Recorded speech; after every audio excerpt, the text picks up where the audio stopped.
Tout commence par décider. Par Soldat de Morillo Belloso. Quand la vie arrache la personne avec qui vous avez construit un univers, le monde semble s'arrêter. Le calendrier perd sa logique, les heures s'allongent, les jours s'entassent dans une nébuleuse dénuée de sens. Être veuf, ce n'est pas seulement perdre son partenaire de vie, c'est aussi, d'une certaine manière, se perdre soi-même. Il y a des moments dans la vie qui nous brisent en mille morceaux et nous obligent à nous reconfigurer. Le veuvage est l'un d'entre eux. C'est un tournant décisif, un avant et un après, une expérience si féroce et puissante qu'elle redéfinit qui nous sommes et comment nous regardons le monde. Lorsque vous perdez votre partenaire, vous ne dites pas seulement au revoir à une personne, mais à toute une identité partagée. Dans l'espace qui reste après cette absence, la vie semble un puzzle incomplet, avec des pièces cassées qui ne s'emboîtent plus et des pièces perdues qui ne pourront jamais être remplacées. Être veuf n'est pas seulement un deuil, c'est une bataille contre l'inconnu. Une zone crépusculaire, 24H 24 et 7J7, musique incluse. Au début, la perte vous emporte comme une rivière turbulente. Il n'y a pas de refuge pour vous protéger des courants émotionnels, pas de carte pour vous guider. Vous faites du rafting sans avoir la moindre préparation ou connaissance. Une partie de vous disparaît. La perte ressemble à une amputation émotionnelle. Vous ne perdez pas seulement votre partenaire, vous vous perdez vous-même, la personne que vous étiez avec lui. Vous vous refermez sur vous-même. Les jours ont une lumière différente, les nuits un silence assourdissant. À l'intérieur du chaos, cependant, il y a une petite graine de possibilité. Vous pouvez choisir qui vous devenez. Vous devez donc éteindre l'ordinateur, le redémarrer et le reconfigurer. La conversion n'est pas un processus immédiat ou simple. Il s'agit d'une reconstruction patiente, presque artisanale. Au début, vous ne savez pas par où commencer. Tout est un gâchis monumental. Vous vous demandez, qui suis-je maintenant? Qui est-ce que je veux être? Et surtout, est-ce licite et éthique de s'accorder un peu de joie? La réponse est oui. Dans le processus de guérison, je ne trahis pas la mémoire de mon mari. Je l'honorais en vivant pleinement. Le veuvage m'a involontairement transformé en alchimiste. J'ai appris qu'il s'agit d'un processus qui consiste à transformer la douleur en but, à donner un sens et une signification à l'absence. Et bien que les cicatrices soient toujours visibles, elles deviennent des symboles de ténacité, des marques que j'ai aimées de toute mon âme. L'amour pour celui qui est mort ne disparaît jamais. Elle se métamorphose, elle devient quelque chose d'éthéré qui vous accompagne. Cet amour peut être une encre ou une aile. On choisit.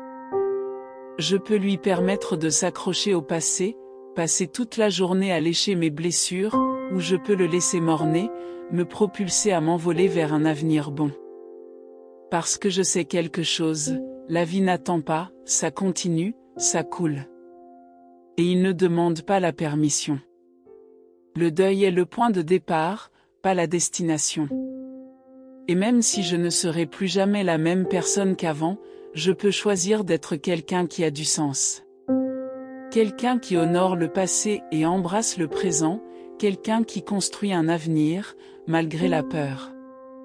Dans ce vide abyssal, où le silence pèse et où résonne l'écho des souvenirs, il y a un faible murmure qui invite « J'ai tout perdu, je peux choisir qui je deviens pour avancer ». C'est comme si ma vie était désormais l'écran vide que l'écrivain a devant les yeux. Ce murmure de se mettre à flot ne vient pas tout de suite. C'est presque inaudible au début, enfoui sous des couches denses de bruit, de douleur, de nostalgie et de questions sans réponse. Mais il est là, persistant et insistant, attendant la fin de ma surdité. Elle a attendu patiemment que je sois prêt. Maintenant, j'entends clairement la voix de ma propre âme, qui me rappelle que même après le feu le plus vorace, il y a une terre fertile où quelque chose de nouveau peut germer. Le veuvage n'est pas la fin de mon histoire. C'est un chapitre où je décide d'être à la fois auteur et protagoniste. Oui, la perte m'a laissé de profondes cicatrices, j'ai la peau ridée et de « la petite vache est toujours une génisse », je suis allé à « Madame Sol, laissez-moi vous aider avec les colis ». De « Hello, girl », mon bon ami Octavio Aspurua Dixit, à « Doña Sol », un éditeur en Espagne. Mais ces cicatrices, ces rides, ces marques évidentes, racontent l'histoire d'un amour réel, d'une connexion qui transcende le temps et l'espace. Je pense que si mon mari et moi ne nous étions pas autant aimés, je me sentirais horrible. Parce que tant d'années auraient été une perte de temps. Mais il n'est plus là, et il n'y reviendra pas. Et, plus important encore, il va bien. Rappel à la réalité. En me réinventant, je peux redécouvrir qui je suis au-delà de l'épouse que j'étais. Oui, j'étais la femme d'Arnaldo et maintenant je suis sa veuve. Mais c'est aussi moi, Soldad, la plus jeune fille de Pancho et Elena, la scribe de métier. Peut-être trouvera-t-il des talents dormants, des passions différées, des amitiés et des amours qui deviennent de nouveaux piliers. Peut-être que je découvrirai que le monde a encore des choses à m'offrir, que j'ai encore quelque chose à offrir au monde. Mais pour savoir, il faut que j'ose. Le veuvage n'est pas la fin de mon parcours. Bien sûr, j'aimerais ne pas être veuve. Mais je n'ai pas choisi de l'être. Et c'est un fait accompli, que je ne pouvais et ne peux pas changer. Vous n'avez pas besoin d'être très intelligent pour comprendre cela, mais vous devez être très intelligent pour comprendre que la vie est un défi inévitable. Ainsi, mon veuvage est un nouveau territoire, un espace à explorer. C'est l'occasion de regarder en moi-même et de trouver non seulement la force, mais aussi la beauté.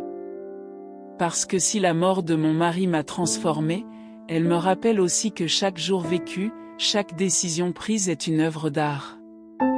Et puis il y a la question, quelle forme est-ce que je veux et est-ce que je peux donner à ma toile? Quand je regarde en arrière, je ressens de la tristesse, sans doute. Mais maintenant, après une longue période, d'un chemin long et sinueux, aussi de sérénité. Je ne regarde pas en arrière pour rester coincé dans le passé, mais pour prendre de l'élan vers l'avenir. De m'aimer, de pouvoir aimer et de vouloir vivre. À chaque aube, à chaque pas, je choisis comment combler ce vide, non pas par l'oubli, mais par la gratitude, par la créativité et par la promesse d'aller de l'avant, pas seulement de survivre, mais de vivre. Un jour à la fois, un pas à la fois. La vie n'est pas une litanie usée.